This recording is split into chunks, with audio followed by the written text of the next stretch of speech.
നമസ്കാരം. ഞാൻ ഇന്നിവിടെ പറയാൻ പോകുന്ന കഥയുടെ പേരാണ് രണ്ട് മൺകുടങ്ങൾ. ഒരിടത്ത് ഒരു കൃഷിക്കാരനുണ്ടായിരുന്നു. അദ്ദേഹം വളരെ നല്ലവൻ അധ്വാനിയുമായിരുന്നു. അദ്ദേഹത്തിന് വെള്ളം കോരാൻ രണ്ട് മൺകുടങ്ങളുണ്ടായിരുന്നു.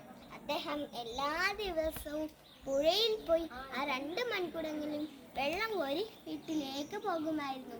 അങ്ങനെ ഒരു ദിവസം അദ്ദേഹം വെള്ളം കോരുന്നതിനിടയിൽ ഒരു മൺകുടം പൊട്ടി. അതിൽ വിള്ളലുണ്ടായി. അതിനുശേഷം അദ്ദേഹം കോരിയെടുക്കുന്ന വെള്ളം മുഴുവൻ വീട്ടിലെത്തുമ്പോഴത്തേക്കും ആ പൊട്ടിയ വിള്ളലിൽ കൂടെ പാഴായി താഴേക്ക് പോകുമായിരുന്നു.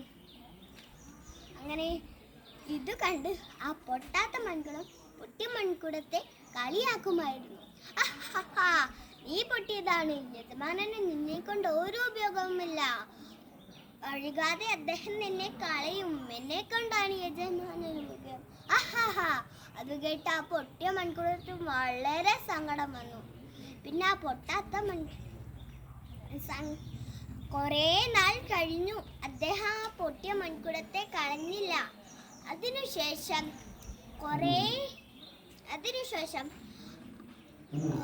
ഒരു ദിവസം അവർ വെള്ളം കോരി വീട്ടിലേക്ക് പോകുന്നേരം ആ പൊട്ടിയ മൺകുടം യജമാനനോട് ചോദിച്ചു, യജമാനൻ എന്നെ ഒരു പുതിയ കുടം മേടിച്ചൂടെ?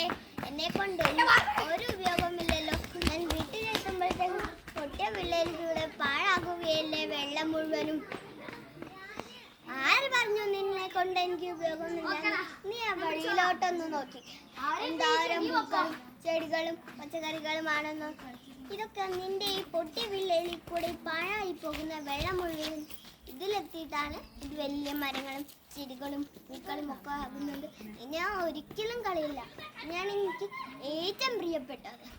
അത് കേട്ടാ പൊട്ടിയ മൺകുടം വളരെ സന്തോഷമായി. പക്ഷെ ആ പൊട്ടാത്ത മൺകുടം നാണിച്ചു തല താഴ്ത്തി. കുട്ടികളെ, ഈ കഥയുടെ ഗുണപാഠം എന്നാൽ മറ്റുള്ളവരുടെ കുറവുകൾ നമ്മൾ കളിയാക്കാനും പാടില്ല.